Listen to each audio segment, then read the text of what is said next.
Master, the tempest is raging, the billows are tossing high. The skies are shadowed with blackness, no shelter or help is nigh. Carest thou not that we perish? How canst thou lie asleep, when each moment so madly is threatening, but great in the angry deep? The winds and the waves shall obey thy will. Peace, be still, be still, be still. Whether the wrath from the storm tossed sea, or demons or men, or whatever it be, no waters can swallow the ship where lies the master of ocean and earth and skies. They all shall sweetly obey thy will. Peace, be still, peace, be still. They all shall sweetly obey thy will. Peace, peace, be still. Mes bien-aimés dans le Seigneur, nous saluons dans le nom précieux de notre Sauveur et Seigneur Jésus-Christ. Je dis avant nous commencer à prêcher, nous voulons saluer les bien-aimés de Aruba, les bien-aimés de Brésil, les bien-aimés de Chili, les bien-aimés d'Haïti et les bien-aimés du Canada, et plus particulièrement les bien-aimés des États-Unis, du pays des États-Unis.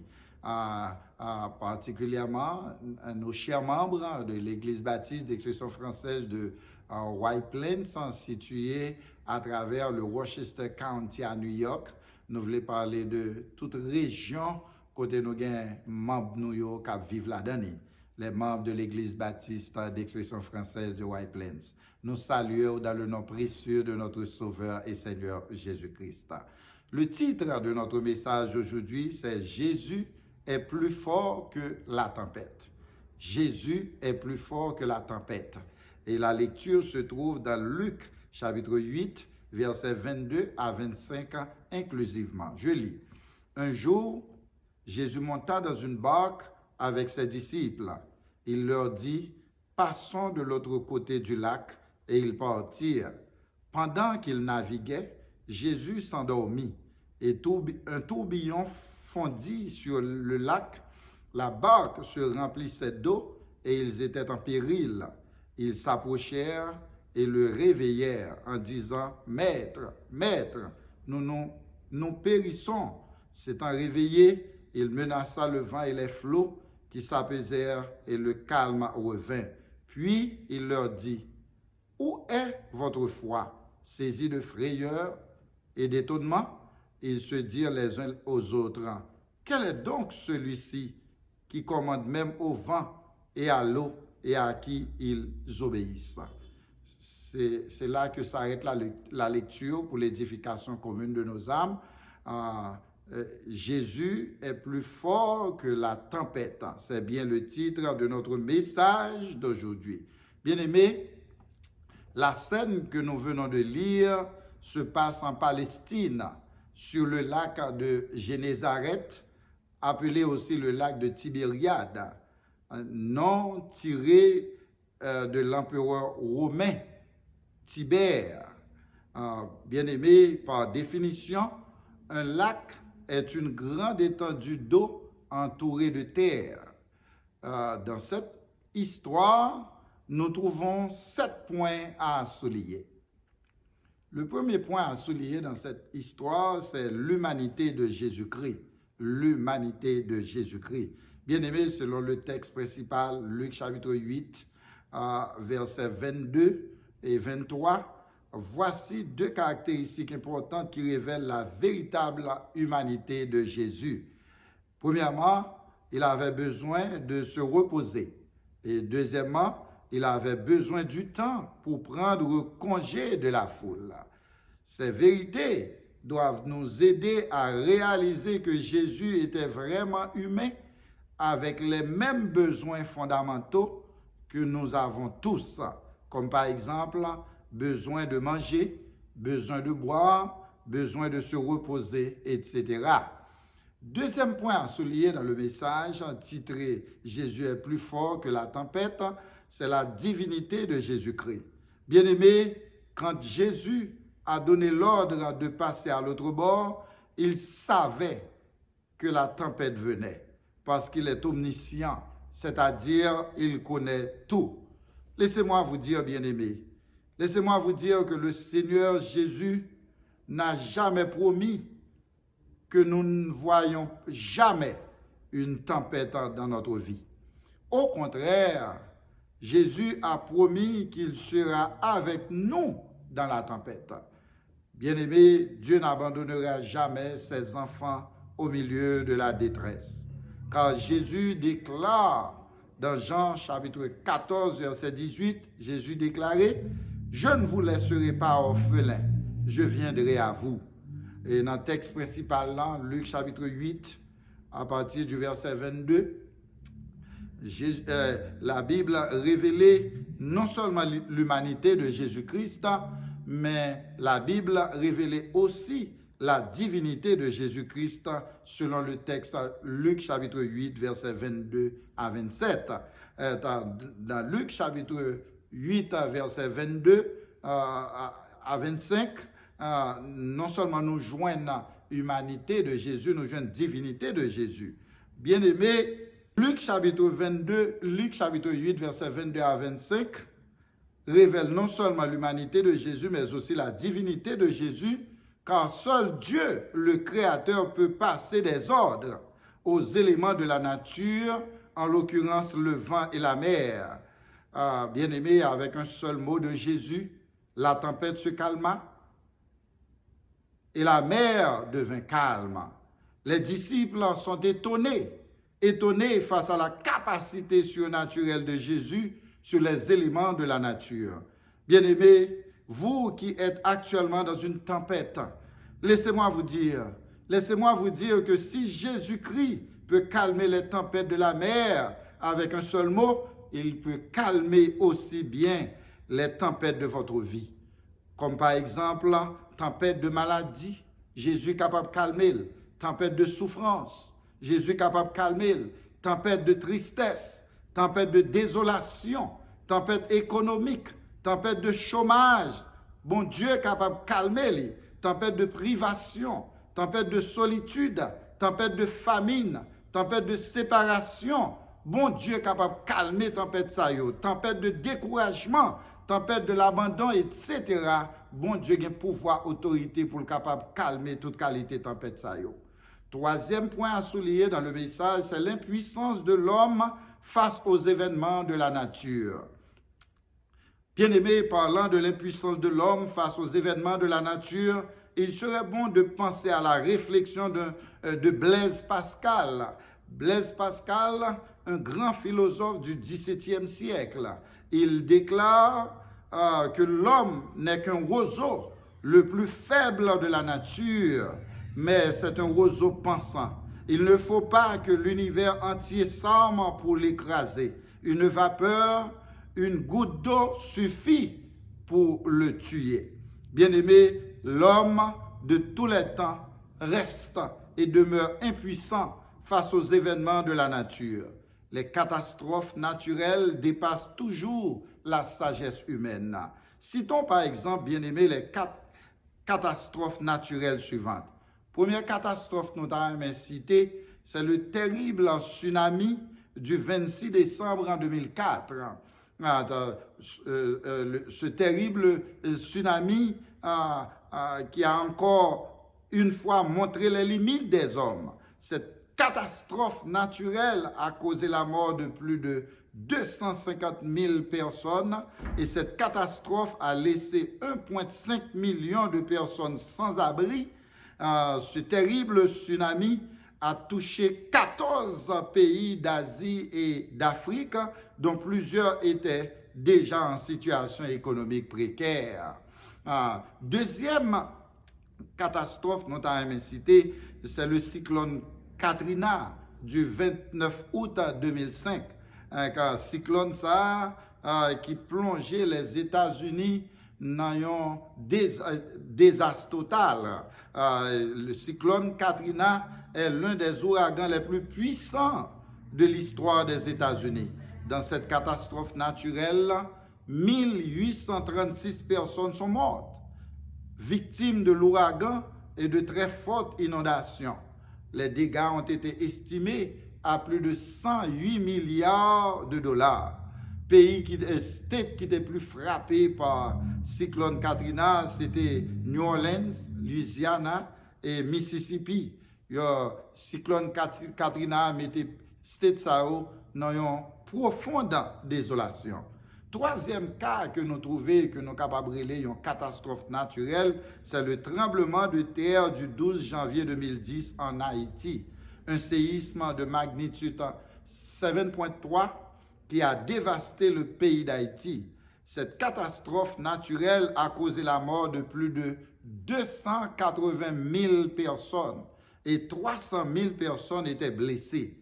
Cette catastrophe a laissé 1,3 million de personnes sans abri en Haïti. Quatrième et dernière catastrophe, notamment citée, c'est le coronavirus. Cette pandémie qui est actuellement en pleine action. Il y a une pandémie parce qu'il touchait le monde entier. Le coronavirus a déjà causé la mort de plus de 240 000 personnes à travers le monde dans une courte période de 6 semaines. Et le pire, c'est que la pandémie continue à frapper encore. Bien-aimés, Dieu seul sait quand cette catastrophe aura cessé de tuer les habitants de la terre. Dans ces 4 cas surmentionnés, l'homme ne pouvait rien faire pour stopper ces catastrophes. Cependant, dans le texte de Luc, chapitre 8, le Seigneur Jésus parle. Les vents s'arrêtent et la mer se calme. Luc, chapitre 8, verset 24. Bien-aimé, Jésus est réellement plus fort que la tempête. Jésus est réellement le Dieu tout-puissant, car il fait des choses que Dieu seul a le pouvoir de le faire. Quatrième point à souligner dans le message, titré « Jésus est plus fort que la tempête », c'est « Ayez la foi en Dieu ». Ayez la foi en Dieu. Bien-aimé, il y a quelques situations à endurer dans la vie. C'est un test lié, mais ce n'est pas finalité. Assurément, si vous gardez la foi, vous remporter la victoire quand même en bataille ça. Car la Bible dit dans Romains, chapitre 1er, verset 17, le juste vivra par la foi. Bien-aimé, dans notre texte central, Luc chapitre 8, Jésus avait critiqué le manque de foi de ses disciples, plus précisément dans le verset 25. Quoique les disciples ont déjà vu Jésus à l'œuvre, ils doutaient encore. Bien-aimé, parfois il peut arriver qu'une grande tempête se lève pour faire couler ta barque. Dieu te dit, ne crains pas. Crois seulement. Fais-moi confiance. Comme dit le psalmiste dans le psaume 37, verset 5, recommande ton sort à l'Éternel, mets en lui ta confiance et il agira. Bien-aimé, en qualité de chrétien évangélique, crois que le Seigneur Jésus est avec toi. En qualité de chrétien évangélique, crois que le Seigneur Jésus ne t'abandonne jamais.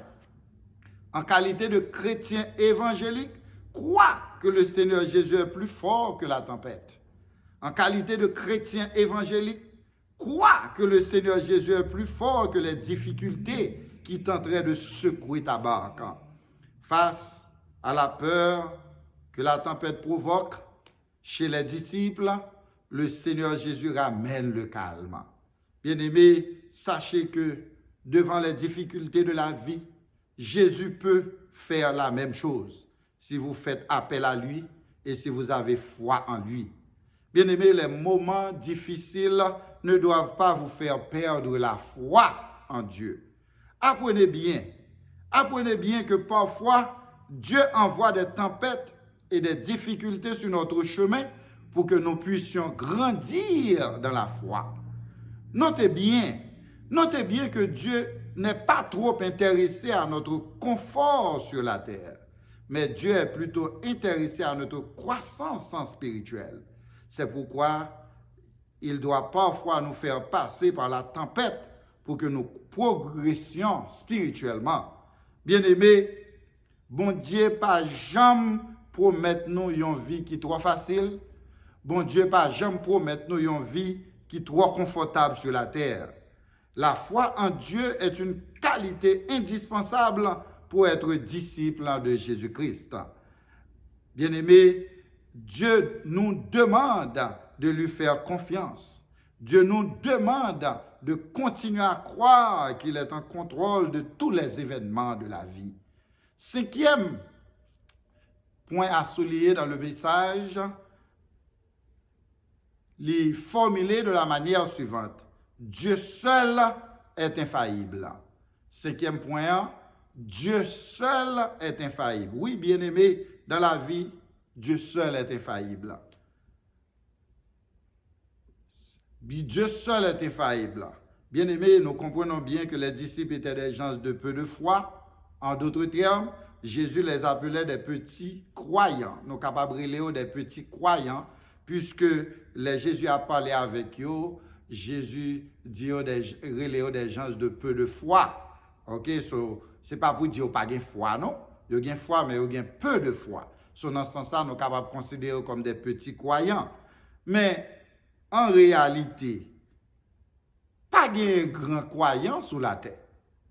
Il n'y a pas de superman sur la terre.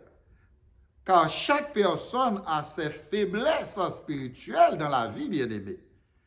C'est peut-être ça, l'apôtre Jean déclaré dans 1 Jean, chapitre 1er, verset 8, « Si nous disons que nous n'avons pas de péché, nous nous séduisons nous-mêmes et la vérité n'est point en nous. » Bien-aimé, dans les moments d'épreuve, tout homme peut faire l'expérience de la faiblesse et du doute. Comme dit le proverbe créole, dans la vie, toute bête gênée mordée. En fait, bien-aimé, la Bible nous présente plusieurs hommes de Dieu qui devenaient très faibles spirituellement face à des circonstances difficiles de la vie. Citons par exemple Abraham. Nous pouvons comprendre que la Bible est Abraham, père de la foi. Homme que la Bible considère comme père de la foi, Abraham. Tandis que selon Genèse chapitre 12, Abraham était frappé par la famine en Canaan et il était obligé de quitter Canaan pour le séjourner en Égypte, comme ça pour le chercher manger, pour le manger ensemble avec Madame Nessara. Il est arrivé en Égypte pour ne pas mourir. Il fait mentir devant l'autorité égyptienne, il fait connaître que Sarah pas Madame ni, Sarah c'est seule que lié. Selon Genèse chapitre 12, versets 10 à 13, nous avons une histoire ça, en appelé pour il y eut une faim dans le pays et Abraham descendit en Égypte pour y séjourner, car la famine était grande dans le pays. Comme il était près d'entrer en Égypte, il dit à Saraï, sa femme, « Voici, je sais que tu es une femme belle de figure. Quand les Égyptiens te verront, ils diront, c'est sa femme, et ils me tueront et te laisseront la vie. Dis, je te prie que tu es ma sœur, afin que je sois bien traité à cause de toi, et que mon âme vive grâce à toi. » Alors imaginez, un homme qui aurait les pères de la foi, il arrive dans une situation, parce que le grand goût, il quitte le pays que bon Dieu t'a placé, la Canaan, pour la rendre en Égypte. Il est arrivé en Égypte, mais il tombait à faire mentir pour le capable pas mourir. Ça, c'est une faiblesse spirituelle que lié. Deuxième grand homme que nous jouons dans la Bible, c'est Moïse. Moïse, un homme que l'Éternel Dieu lui avait parlé bouche à bouche. Selon Nombres chapitre 12, verset 8. Moïse demandait à Dieu de lui reprendre la vie parce que la conduite du peuple d'Israël est devenue trop lourde pour lui. Selon Nombres chapitre 11, verset 15. Car imaginez, un homme que bon Dieu parlait avec lui bouche à bouche. Bon Dieu choisit lui comme leader du peuple d'Israël. Il demandait bon Dieu pour bon Dieu tuer parce que conduit le peuple d'Israël trop lourd pour lui. Ça, c'est une c'est un symbole de faiblesse spirituelle. Et à côté de Moïse, ou jeune Josué tout. Josué, un grand homme de Dieu. Le leader du peuple d'Israël après Moïse. Lors de l'échec de la prise d'Haï, Josué était si désolé au point de penser qu'il aurait dû rester de l'autre côté du Jourdain. Tout simplement parce qu'il perdu bataille là devant Haï. On prend selon Josué chapitre 7, verset 7. Ça encore, c'est symbole de faiblesse spirituelle. Après ça, nous avons Élie. Élie, un grand prophète de l'Éternel. Face à sa solitude sur la montagne d'Horeb, demanda à Dieu la mort. Alors qu'il venait de voir Dieu puissamment à l'œuvre face à ces 450 prophètes de Baal, selon 1 Roi chapitre 19, verset 4, symbole de faiblesse spirituelle. Jérémie, prenons Jérémie, un homme que Dieu avait établi prophète des nations dès le ventre de sa mère, selon Jérémie chapitre 1er, verset 5. Tandis que face à la méchanceté du peuple d'Israël, Jérémie déclare « Maudit soit le jour où je suis né ». Jérémie chapitre 20, verset 14, symbole de faiblesse spirituelle. Prenons enfin Jean-Baptiste. Jean-Baptiste, celui qui avait eu le privilège de plonger Jésus dans les eaux du baptême. Tandis que lorsque Jean-Baptiste était incarcéré en prison, il demandait à Jésus, « Es-tu celui qui doit venir ?» Matthieu chapitre 11, verset 3. Symbole de faiblesse spirituelle. En effet, bien-aimés, la Bible déclare dans Jacques chapitre 3, verset 2, « Nous bronchons tous de plusieurs manières. » En d'autres termes, pas de monde vrai qui parfait, pas de monde vrai qui trop puissant, qui trop fort, pas de gros chrétien vrai sur la terre, pas de superman. Tout le monde a tombé dans la vie, mais seulement après prendre nous encore. En d'autres termes, tout le monde a fait erreur dans la vie. Son seul monde qui va jamais faire erreur dans la ville, puisque c'est mon Dieu, c'est Jésus. Jésus passé 33 ans et demi sur la terre, pas jamais péché.